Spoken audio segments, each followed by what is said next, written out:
I must admit that I too, among hundreds of millions of educated people, was under the impression that the African slave trade was the sole responsibility of the Christian Europeans, the white race. That is, until I started exploring the subject in greater depth, and especially after reading an incredibly enlightening book called The Legacy of Arab Islam in Africa by John Alambila Azuma. My whole perspective and understanding has changed dramatically, and I would like you to tell us more about this subject. The success of Muhammadan Islam in deceiving, misinforming, deforming, and contorting both history and reality over a period of almost 1400 years has been astounding. That is, until now.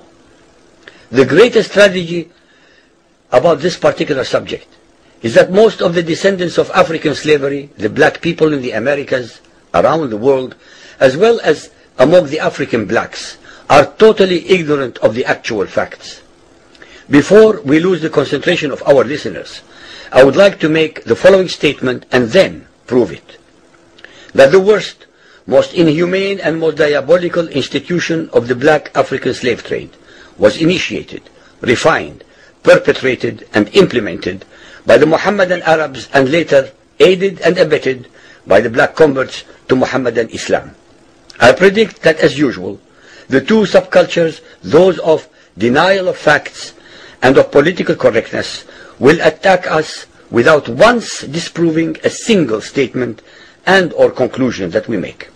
Slavery was not created by the white races, because it has existed throughout human history and practiced by every tribe, culture, civilization, racial group and religion. In fact, the very word slavery has its root in the name Slav, based upon the Slavic peoples of Europe who were subjugated by other Europeans. It is not common knowledge that the Arabic word abd is synonymous with the meaning of slave. For example, Abdullah means literally the slave of Allah, and that in the language of the Arabs, all black peoples are called abid, plural, for slaves. While much has been written concerning the transatlantic slave trade, surprisingly little attention has been paid to the Islamic slave trade across the Sahara, the Red Sea and the Indian Ocean. While the European involvement in the African transatlantic slave trade to the Americas lasted for just over 3 centuries, the Arab involvement in the African slave trade has lasted 14 centuries, and in some parts of the Mohammedan world is still continuing to this day.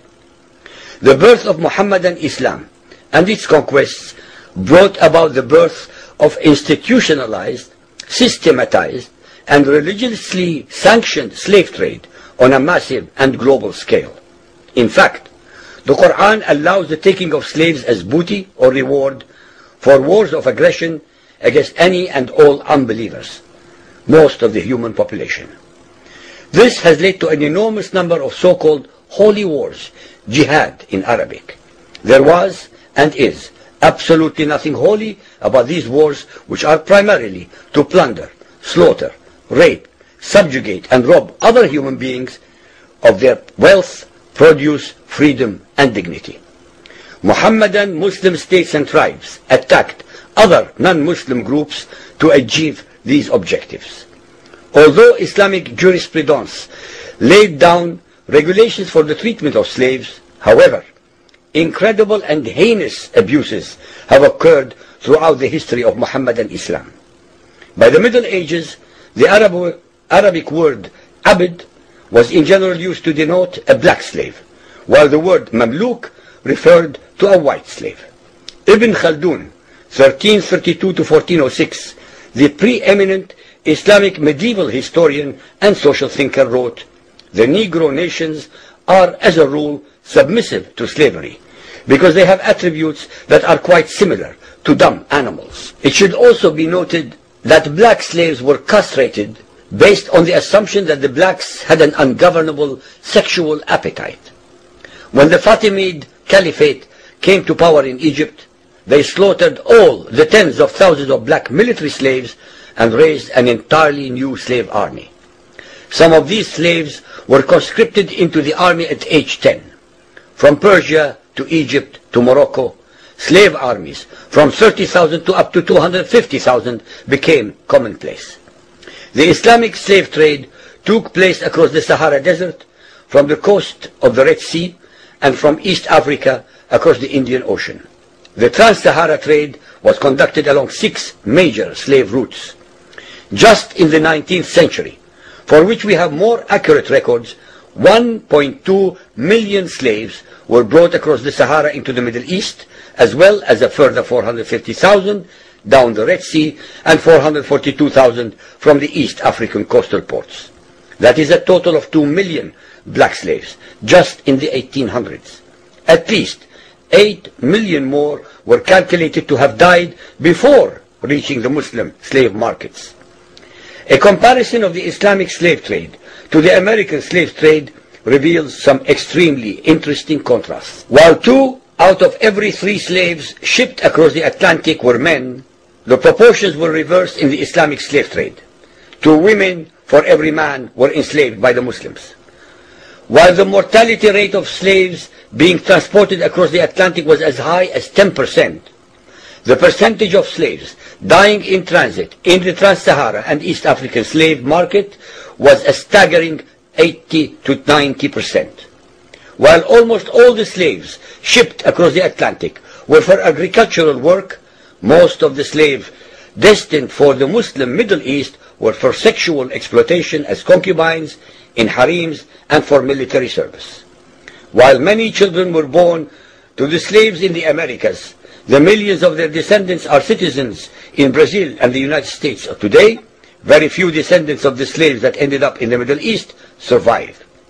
While most slaves who went to the Americas could marry and have families, most of the male slaves destined for the Middle East were castrated, and most of the children born to the women were killed at birth. It is estimated that possibly as many as 11 million Africans were transported across the Atlantic, 95% of which went to South and Central America, mainly to Portuguese, Spanish, and French possessions.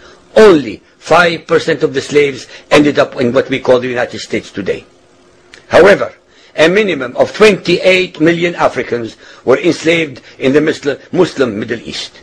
Since at least 80% of those captured by Muslim slave traders were calculated to have died before reaching the slave markets, it is believed that the death toll from 1400 years of Arab and Muslim slave raids into Africa could have been as high as 112 millions.